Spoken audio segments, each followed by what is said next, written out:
first off, thank you for joining me and being my second guest on season 2, sorta, of my podcast. And yeah, I'm excited to Ooh, talk with you. thanks for having me. I'm loving all the Viola Davis in the background. Queen, yeah, I She's have queen. She's definitely queen. my signed scripts, and I made the Operation Bonfire board, like the FBI has on all of them, and Oh yeah, wow. I'm in it. I'm in it. Okay. It's a vibe. It's a vibe happening. Right. It's over. It's a little bit much, but too late now.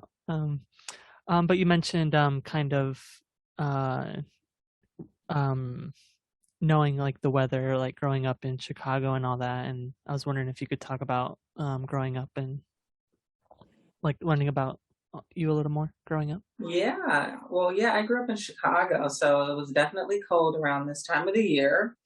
And I don't miss it at all. Okay. I've been in LA for like 10 years now, so Mm. um yeah, I'm so used to the palm trees, and the no Ah, rain, no real weather all year round. So, but yeah, I grew up in Chicago. I remember, going to high school and riding the bus and my toes freezing because Chicago buses were always late. So, you'd be waiting at a bus stop for over an hour oh, hell. sometimes during the winter, and your toes would just be frozen, your fingers would be frozen, nothing, no coat or glove was ever enough. So, Mm. it was a very interesting time, but it was your situation, so you adapt to whatever that is. But Yeah. now in hindsight, looking back, I'm like, I would never, you know, Move back here, right? yeah, I would never. Like, I don't understand how people, still live in the Midwest. Like, mm-mm. Get the snow blower out. Oh God. Think of me. And and then like when did acting become like did you have like a TV show or a movie growing up that you really like connected with, or like an actor or anything like that that you kind of caught your eye? I don't think that I grew up in the hood. I grew up on the south side of Chicago, so we didn't really think about being like an actor or a singer. Like it was just not something you ever aspired to be, at least growing up in my situation.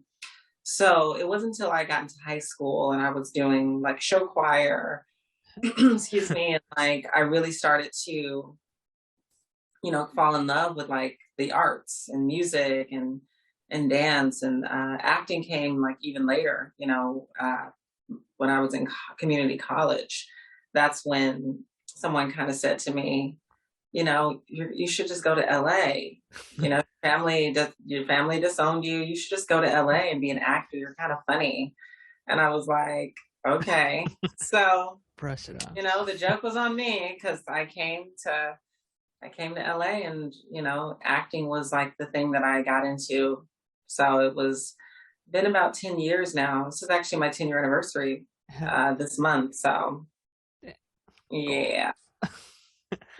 That's awesome. And then how has Hollywood, in the 10 years, how has it changed, like the whole business as a whole? Like, have you seen like a big change so far? I would definitely say 10 years ago, I didn't think that I'd be where I am now. I always dreamed about this stuff, but back then it's all just a dream. So Right. you never really see a world where it could happen. You're just kind of like living, you're just kind of dreaming. And so I would say that I think we've made a lot of progress in terms of representation of trans folks. I think we've done well. And there's still work to do. Obviously, there's still politics and things to tear down, but for the most part, I'm definitely grateful because I don't know that I would have seen myself doing all that I've been so blessed to do. You know, in my life and career so far. And then first starting off, what was like the biggest challenge? Like moving to LA is kind of like the first big challenge itself, but when you first got there, what was the next step for you? Yeah, well, I was homeless. So that for me was like, I had to fix that first, because I needed to survive. So I did manage to do like extra work, background work, audience work, and stuff like that, even though I was homeless, because that was how you kind of made money. Because a lot of trans people, even to this day, can't keep jobs because back then when they would find out I was trans, I would get fired, you know? Um, so it was about survival at a certain point. And so I needed to fix that first before I could really even um, do any of the things that I've been able to do. So it wasn't until about year 5 in LA Wow. that I was even able to start auditioning for major stuff, big TV projects, because I wasn't focused. I wasn't as focused as I could be, because I was trying to survive and like finish college and like make enough money to pay rent and like, get a car and all these things that, you have to take care of in your adult life. And then how has there been any shows that you think have really captured like the trans community or has really like represented in like a major way for Hollywood? Yeah, well, I definitely think, what I'll say is there's obviously generations or eras of girls that working on television that have come before me. But I feel like when I got my start around like end of 2015, 2016, I didn't see a lot of trans representation on TV. I didn't see a lot of the guest stars or recurring roles, definitely not series regular roles. But I think I was kind of the representation that year. I did like 7 guest stars in like 2016, and they were all trans characters. And so to me, I kind of look at that as in that moment as that was providing some representation, but it definitely wasn't enough.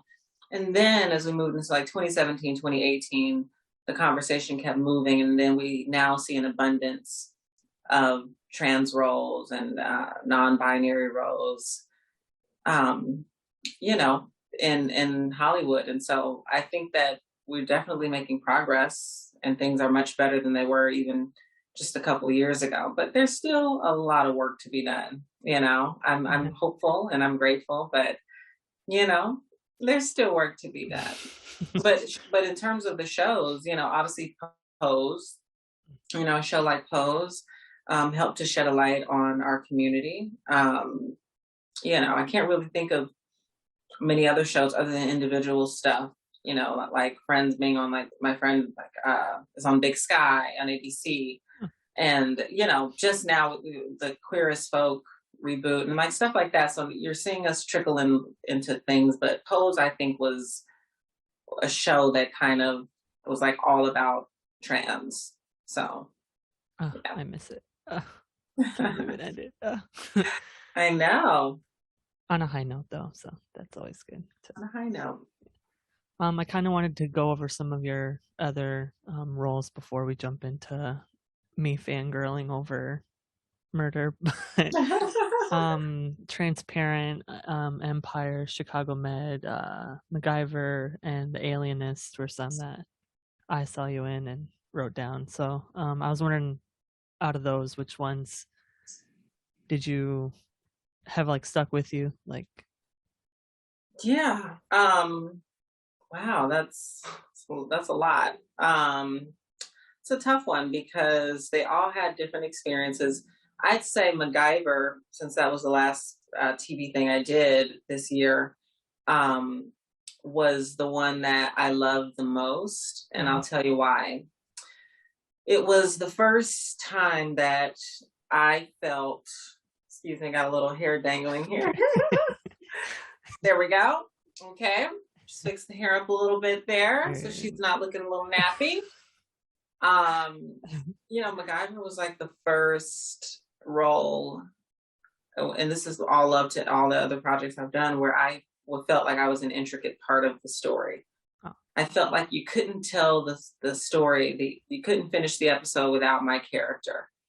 And I felt not, I didn't feel disposable, but I felt very second nature on my other projects because I would have my trans storyline running like concurrent with the main storyline. So yeah. I was never a part of the main plot.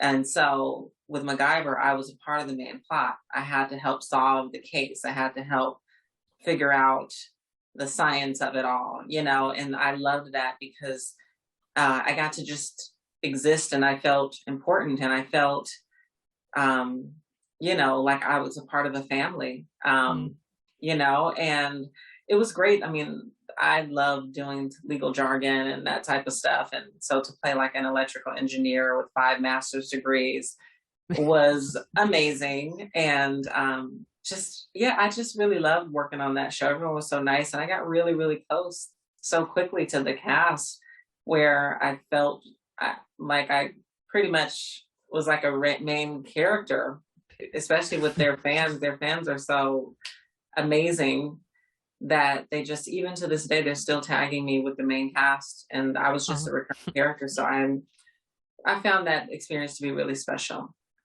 And there was a pretty big like a fan like to kind of like save it after it got canceled still, and people really fought for it and all that. Yeah, it's still going strong. You know, they really wanted to keep the show on, and so they've been campaigning hashtag Save MacGyver. And I thought that was really great. And I was like, hey, you know, put it on Netflix, you know, put it anywhere. But I did hear that my character would have gone further on the show. So that was disappointing. But, you know, everything happens for a reason. And that just means that something else is you know, meant to happen. And because of that, I've been able to work on some new projects. So are you still keep in touch with anyone from the cast of? You know, we on social media, we all kind of, you know, just kind of, you know, DM each other, like each other's pictures. So it's like stuff like that. But yeah, I talk to a lot of them on mostly on Instagram. A lot of people do Instagram these days. Right. Facebook's gone. I know. Who uses Facebook anymore? Trumpies. I don't know. And then kind of when you first know you're going to be on one of these shows, what is like your process of getting into like a new character and a new kind of life and with the different characters?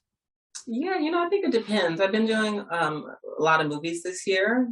I'm actually here filming a movie right now in San Francisco. And for me, it varies. You know, I read the script twice. Well, TV's different. TV's a lot different because a lot of it all ties in together, and it's a lot faster than when you're doing a movie. So in terms of like filming a movie, you know, I have my process of like reading the script.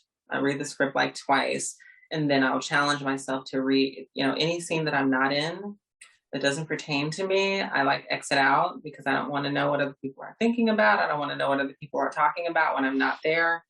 And then I will challenge myself to read, you know, the script every day until we start production. And for me, that's helpful because I'm never trying to remember lines. It's become second nature at that point. So I never sit down and try to like, oh, let me learn this scene, you know. And obviously, as you read, you go, you talk about how this makes you feel. What do you need out of this scene? All of those things, and you do your notes and color code. So yeah, that's kind of a little bit of my process that I do. Yeah, I feel like people like not in Hollywood always like, how do they memorize that, or how do they get these monologues down? But that's kind of like probably the first thing. A lot of like second nature. You said like, don't even worry about the lines at that once you start production. Yeah, everybody's process is different. I know for me, if I try to learn the lines, I will just be horrible at it. But if I I know the repetition, if I read it, and sometimes you don't have with TV, you don't really have the same amount of time that you have sometimes when you're doing, especially like a guest star. I've done a lot of guest stars, and so sometimes you'll get the audition on Tuesday, and you won't get the role until like the day before they want you to come for a fitting, and then you'll be shooting like in 2 days. And so the good thing is that it moves. I think it moves. Yeah, it moves slower. I think it moves. I don't know. It's weird, but basically, I don't try to remember lines because I will just be. I will completely fuck up. Next take. Next. Oh my god. Okay, I'm ready to jump into murder if you are, because I'm Yeah, excited to let's talk get. about it. Yes. You played Brandi Greene in 603. Do you think I'm a bad man? And our mutual friend Quay, when she was on, she kind of told me a little bit of the audition and how you originally auditioned for Rhonda, and then that didn't pan out, and then you Yeah. came back for Brandi. And so I was wondering if you could talk about that a little more, and like how you first got or heard about the role or whatever. Yeah, well, I loved How to Get Away with Murder. It was one of my favorite shows. That and Scandal at the time Okay. were like two of my favorite shows of all time. And I always was like, oh my gosh, I would love to be on this show.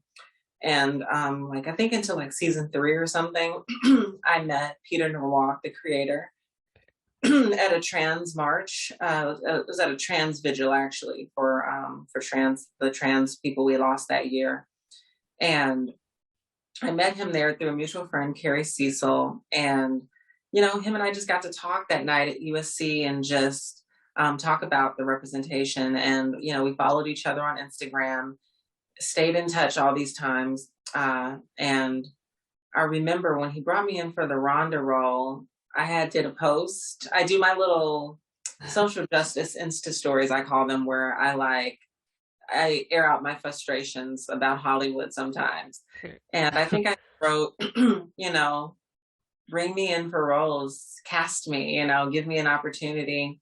And I think that's when literally that next day, they asked me to read to play the role of Rhonda, which essentially I didn't get. And that was great. I just remember being like, oh wow, I would love to be on this show. And so it wasn't until like years later that I was filming Empire in Chicago, and then this audition came through, and it was a cis role, and I was like, okay, I like this. I do. I've done many guest stars like this where I've had to play either a battered woman or a woman on trial. So it was kind of second nature for me. And so I did the audition in the shower.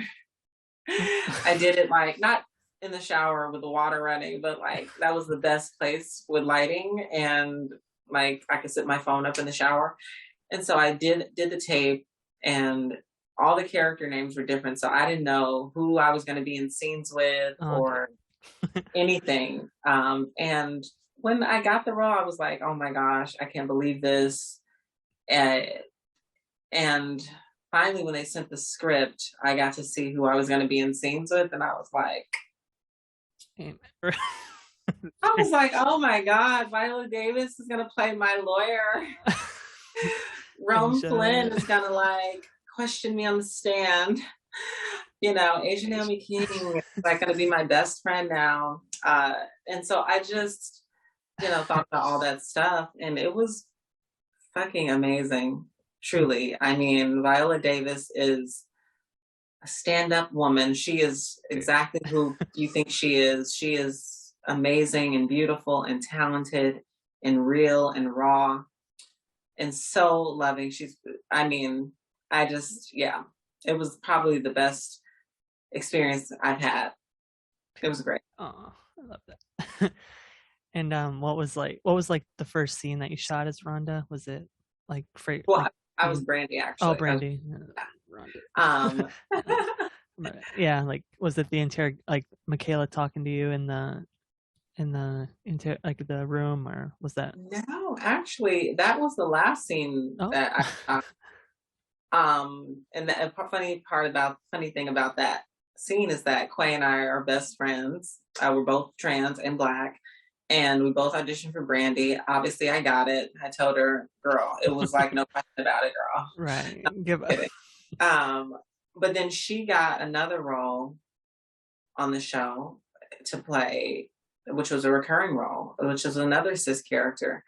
And so we both end up getting cast in, I think, the same week, which is, you know, our friendship, you know, that is like insane. And basically, we're both in the same episodes. She's in the classroom talking about my case, my face is popping up. And so it's like best friends, and we're literally on the same show in the same episode. And it's just that moment so is cool. so unreal to me. But the first scene that we shot, I believe, we did some of the court stuff. So it was when I first stepped into the courtroom and we're trying to basically, I don't know, get like a no pro.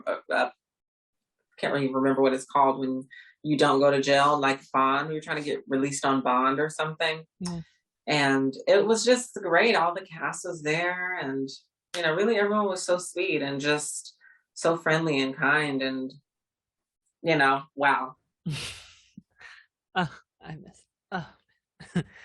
And then your case was kind of like our the Troy robbed the cash convenience store or whatever, the ATM sort of thing, and then the car chase, and then the police shot him, but then they were trying to pin the murder and everything on Brandi, and like all Yeah. these bogus like the whole restitution thing, and all the whole like chalkboard was filled up that Michaela was working to try to get eliminated for you.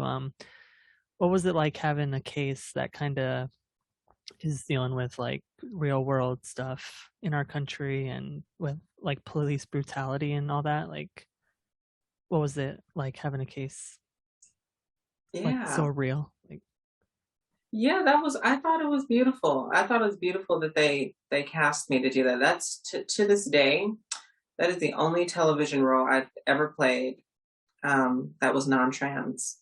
oh, I think that's sad. You know, I think it's beautiful that, you know, with that show and Peter Norwalk and you know, the folks over there that said, you know, we want to cast a trans person to play these characters.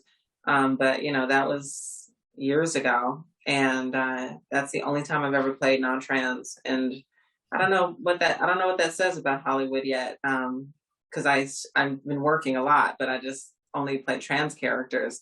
And so, what I'll say is that I think it is beautiful to tell a story like that, and to get to play a wife, and to play you know, someone who has lost their spouse, and also with the police brutality too, as a black person. So I think it was all real. I got to play tough in that. They wanted me to be a little tough. So you know, I curse out the ADA, you know, ADA. I curse her out, you know, a cut little your bit head on the off, lip, and bitch. Yeah, like calling her. yeah, Yeah. the bitch. It was like I fucking went super ghetto in there. But in the end, I think she was just a hardened woman, you know, after you lose your husband, you know, and the system says that we don't care, and they want to try to pin it on you, like Right. it sucks, you know. But yeah, I think it was a beautiful story, and I played a lot of stories that are like that, you know. I in Doubt with Laverne Cox, you know, my character, uh, I killed a man, you know, because I was trying to defend myself because he was attacking me. And then they tried to pin it on me. So this storyline kind of reminded me of when I did that years before.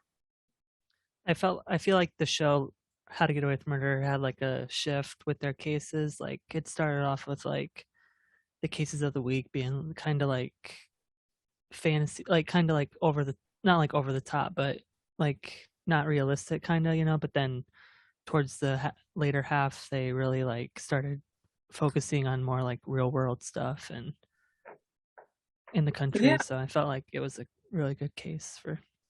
Yeah, I like that season 6. I think at a certain point it became all about the Keating the Keating 5 or 4, Right. you know, at a certain point. And honestly, the season finale was just, I cry every single time.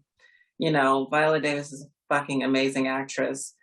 And everyone on the show, I think, is so great. I think the acting, I don't understand how everyone wasn't nominated for Emmys. Right. Like, it's mind boggling to me because the acting was so phenomenal. And, you know, a show like that, you were on the edge of your seat every episode. And so you have the acting, Every you have to cliffhanger. be, Oof. yeah, it was so heightened all the time. There's a murder, there's this, you know, you have to be so heightened that I was very surprised that it didn't get more, you know, acolytes or, you know, for the other actors. But yeah, it was great. The finale was beautiful. I can only watch it like here and there. Like usually I'll put on like an episode like every night, but I can't watch the series finale like all the time. But Yeah, it was the best ending of a show that I've seen. period. Because it gave it didn't leave you feeling like wow. It left you feeling like I just was on this journey with all these people, and I got to go throughout their whole life, even until their death, and it's, you know, their older age, and you know, the ending whew, where Wes's son is now Mm-hmm. teaching, and Viola Davis is sitting in that seat. When I tell you, like, Writing on it's the board. crazy to me. It's insane to me how a lot of shows that are feature people of color don't snatch up the awards, don't get the Emmys. I think that was outstanding writing, directing, acting. That, I mean, it was so beautiful, but like no one pays attention to it because I don't know what that's about. But like, I'm not saying no one pays attention, but like, Yeah. it's just, you know, The Crown is great. All these other shows are phenomenal that get nominated every year. But I'm like, a show like this was so monumental. Um, and I just thought that that ending was so crazy. I tear up every time I see Wes teaching that class and I see Viola sitting in that seat watching him proud. I'm like, oh, my heart just, Finally wow.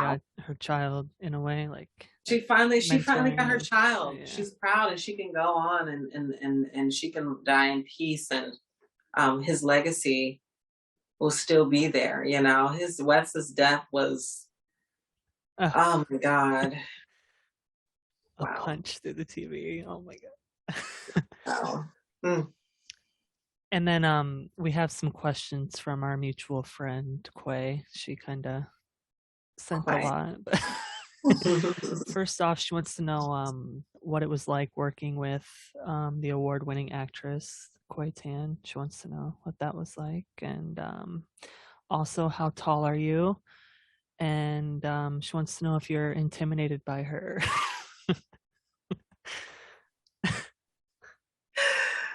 Call her. Put her on. That is my best friend. She likes to antagonize me, and I've been reposting some of the stuff that she texts me and DMs me because Oh. people see that she is off her rocker and that she needs to be committed at times. But I'm not telling her. I'm not saying how tall I am, so she can kiss my ass on Oh. that. And I know the reason why she's asking that. She's very shady. Oh. I'm not intimidated by her in the slightest. You know, I was on the show. I was on How to Get Away with Murder before she was. I was the first bitch cast. Mm-hmm. So not intimidated by her. And what was that first question she asked? What was it like to work with? Oh, her? Award-winning Quay Tan, yeah.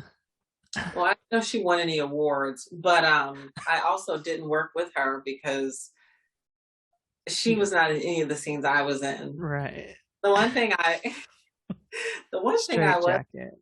a little pissed off about with her character is that she got to kind of be Rome Flynn's love interest. Mm-hmm. And I was like, bitch. You know, so I was Me like, too, I yeah. fought her on that a little bit, but no, I just thought it was beautiful because you know, she is Black, she is trans. Not that she was on the show, but the fact that she got to do that on prime time, I thought was just fucking beautiful. So I'm so proud of her, and I'm really happy. Excuse me, I'm really happy. You should have had actually both of us on together. We should have done our together, Oh because my her and I were talking about how we wanted to do like a Zoom where we talked about being friends and how we both got on Murder at the same time. And I'll send her the link real quick. Oh, that would have been cool. We can do a reunion thing or something yeah, later. we'll do a reunion. We'll do a reunion follow-up episode. Period. Oh my god. That'd be funny. She's awesome, yeah. I've been talking to her since she came on, and yeah, she's really great. Uh, straight jacket, but off her road. Oh man. What is it, like an inside joke, or like with how tall are you, or just she It's like, pressing you? it's like it's like no trans woman wants to be tall. Like she's Oh. a little bit of an asshole. But that's my best friend. Yeah, we crack on each other. Laughter is important. There's so much going on in the world. You got to be able to laugh. And what I love about our friendship is that we can laugh at each other and we can make jokes all day, but we have our serious talks. We talk about the industry. We talk about what we want in our dreams and how we have to fight for them, and how and what bothers us, what makes us sad. Like we have a full round friendship, but we have boundaries too, because we're so similar to each other in terms of our identities and our careers, and we audition for the same roles. I mean, we're both like up for roles now. It's so close together that you have to have some boundaries. So now we don't really help each other with auditions, and that just kind of naturally happened where we stopped, because it was just, I think, beginning to be too much for our friendship.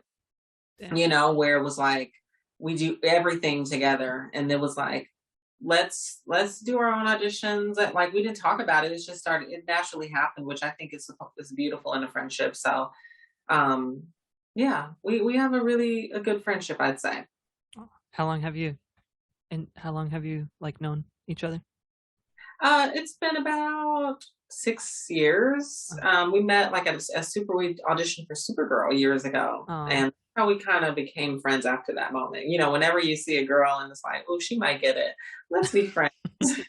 Keep her close. Right? I know she was secretly plotting to push me down the stairs so that I can not get the role, but I told her it's not going to work. So, because I'll just heal and I'll still get the part. But yeah, she's a nice girl. She's a nice girl. Love that. We'll have a reunion thing for sure. And then I kind of wanted to ask if you had any like fun behind the scenes or stories or anything from Murder, or. Oh, the one funny thing that happened is during the scene where I curse out the prosecutor. I'm on the stand and she's questioning me, and I like say, "Bitch, I'll cut your head off, bitch," or whatever I say. And literally, I ad-libbed something at the end. They were like, "Escort the witness out." So I'm getting up and the security's escorting me out. And I say, "How the hell do I?" I literally said, "How the hell do I get out of here? Tacky ass heifer." And I said that to the prosecutor. And they called cut, and like everybody started laughing, and Viola Davis just like fell out. And she was like, "Oh my gosh, did she say tacky ass heifer?" And I was like so embarrassed, because all this attention is on me now. It's already awkward enough to make a choice when you have to be loud or you have to be weird, and you're afraid because you're like, I don't want to fail. I don't want to do something and it comes off like I'm not a good actor.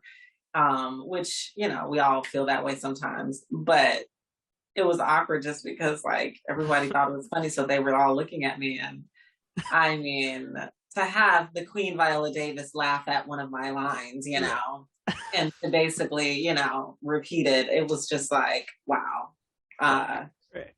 So that was something cool that happened. And I didn't go to the premiere. I'm so mad. Because I didn't get invited. I was just a guest star. So usually guest stars don't get invited.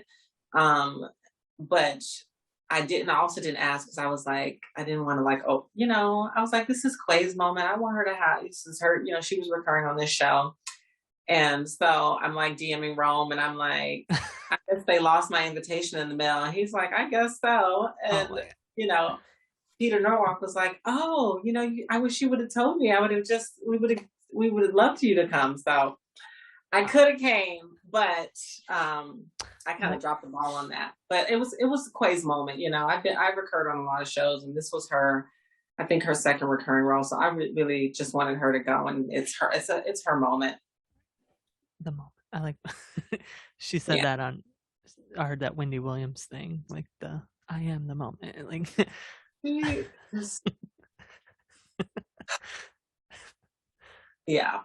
She's Right. in. And then, out of all your roles that you've had, which one has had the biggest impact on you? I will say the one that has the biggest impact on me is, MacGyver, probably, maybe.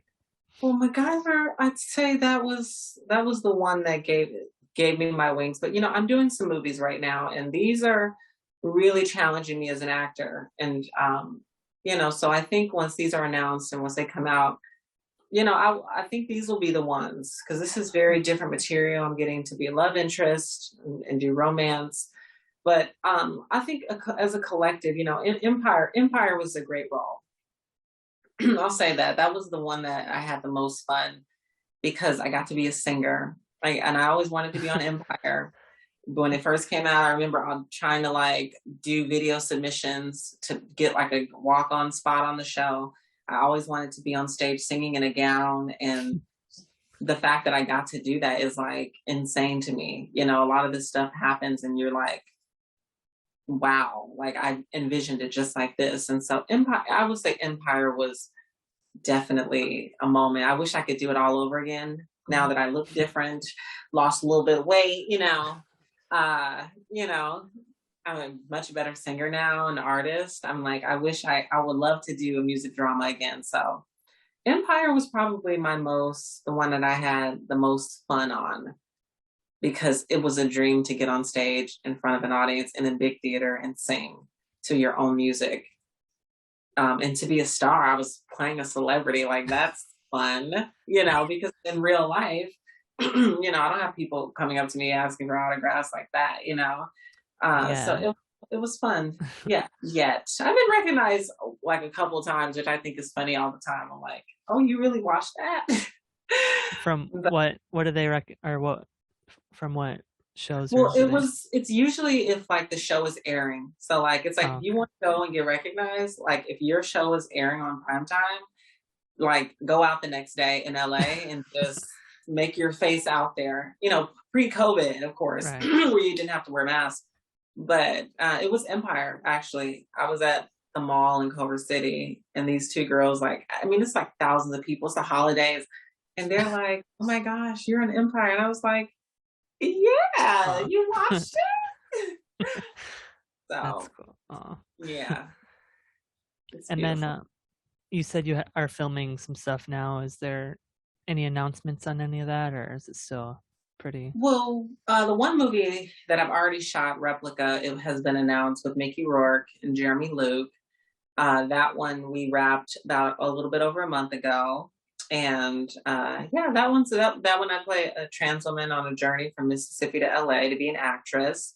And I kind of fall in love with this guy, and he falls in love with me, and we go on, have a weekend of fun and passion and drugs and sex. Oh. And and it's really dark. And the one I'm working on now, I can't say anything about it, but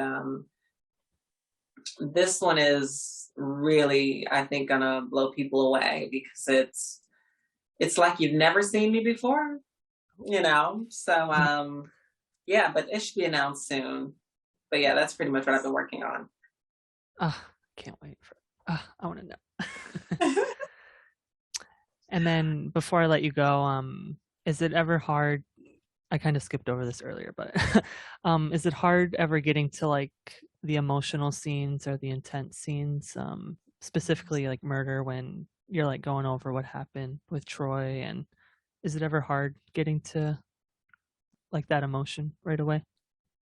For me, it's not. I can think about one thing in my life that was tragic or whatever, and the emotion comes. That is something that's very easy for me.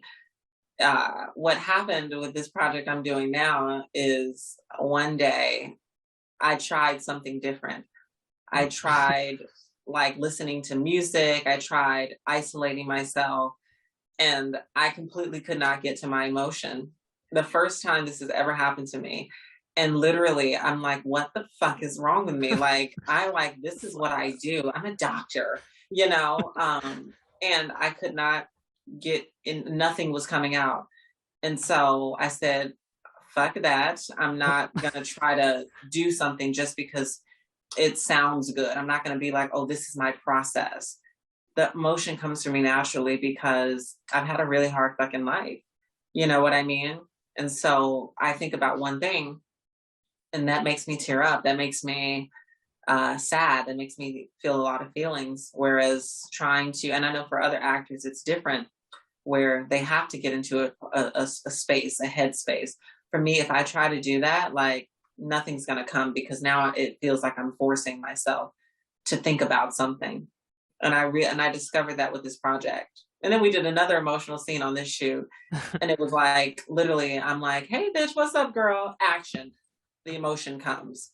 They call cut. Hey, bitch, girl, how was that take? You liked it? Okay, baby. And action, right back into it. And so that's just my process. And maybe that's because all the characters I played, majority of them have been battered, bruised, imprisoned, all of these things. So it's really second nature for me to get to that emotion. So yeah, I think that for me is not a super hard thing, but I've learned a little bit about myself on this show. I was like, yeah, let me not try to put a thing to that. Let me not try to force it. And something Viola Davis said too on set, she said, sometimes you get a fucking scene and you just have to act, right? Like, it's like it doesn't require a whole, how is this feeling? Sometimes it's just written right there and you just have to do it. And Denzel says that too. He says, sometimes you just have to act, just act, I don't want to be one of those actors where I get so in my head and so like everything is like so and I have this process. It's like, yeah, we all have our processes, but like, let's bring a humanness to these characters, and you do that by drawing on your real life, and that's what I try to do with my work.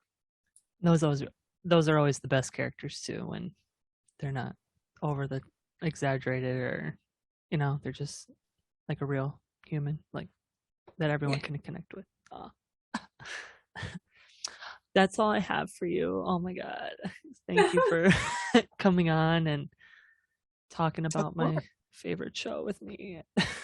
Of course. Thanks for having me, darling. Yes, we'll have a reunion with Quay for sure. Yeah, let's put it on the books. I know she would love that, and you would have a very fun episode. I will say that, because when we get together, it's craziness. So I'm totally down to do that.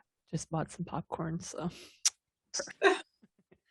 Any plans or do you have to film, or are you done for the weekend? Or well, I have one more day shooting tomorrow. Then I fly back to LA, and then I have a little a premiere for a short that I executive produced. And right now, a lot of stuff is up in the air. There's some stuff we're pinned for. There's there's something we already booked that happens next year. So there's some stuff that's happening, but everything's uncertain. That's the thing about working as an artist is nothing's guaranteed until the ink is dry. And it's uncertain. You start to get anxiety on your last couple of days of shooting because you're like, what's next?